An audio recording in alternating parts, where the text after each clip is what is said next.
Good evening. In the spirit of Super Bowl Sunday, I thought I would talk a bit about how football and identity play out on campus at Methodist University. Let me first share a little background. Each year, we recruit and bring in close to 160 freshman football players. Add the upperclassmen, and we generally have a roster on the first day of football camp of about 200 players. As you know, that's a huge team.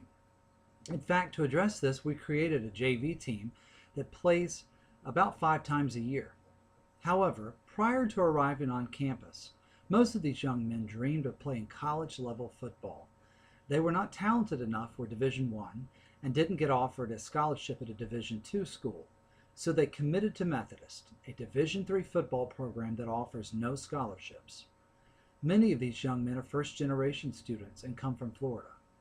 They were good athletes in high school. After all, you have to be pretty good to be looked at and recruited by a college program. About a month into the school year, some of these young men start showing up on my radar. Perhaps they're not going to class. Maybe an RA has noticed that they are disengaged in the residence halls. Or worse, I have to meet with them regarding a suspendable offense of our student code of conduct.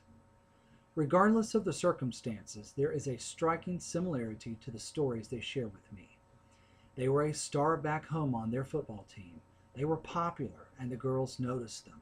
They were a somebody back home. Now they are here, and not only are they not a football star, but they're not even playing. They've taken out thousands of dollars in student loans and are drifting.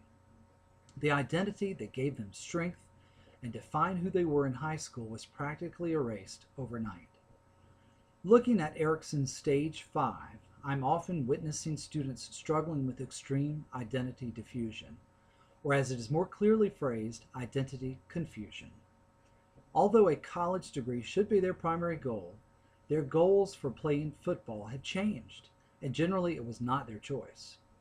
Forced to either create new goals or leave school, these students must determine who they are without football as their defining activity. Erickson also notes that the confusion is magnified when there is discord between how others view them and how they view themselves. They are used to being recognized and identified as a football player, and often a good football player. This may be very different for other students on campus whose activities are less prominent. I also find that Chickering's vectors of establishing identity and developing purpose come into play for these students. So much of their identity and sense of purpose was shaped by their status as a football player. In my meetings with these students, I consider using Erickson's and Chickering's theories as a framework for how I engage the young men. Building trust and establishing rapport is critical if I'm going to have any positive effect. Part of what I hear them say is that they misconstrued football for their life calling. I challenge them to recognize that they will never play professional football if they're playing at a D3 school. They need to take some aspect of what they love about the game and apply it to their life's work. Generally, I help them make a plan to move forward and determine if obtaining their college education really is their primary goal. Schlossberg's transition theory is also a helpful framework, knowing that these students are experiencing a change in role, certainly a change in assumptions, and possibly a change in relationships. In my conversations with students, I'm mindful of considering Schlossberg's 4S's.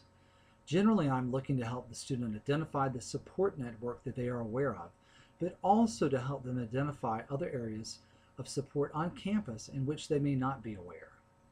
Before leaving my office, I want the student to have a strategy or at least have a plan to move forward in successfully handling the transition. I don't believe the frameworks I discussed, Erickson, Chickering, and Schlossberg, necessarily fail to support learning and development.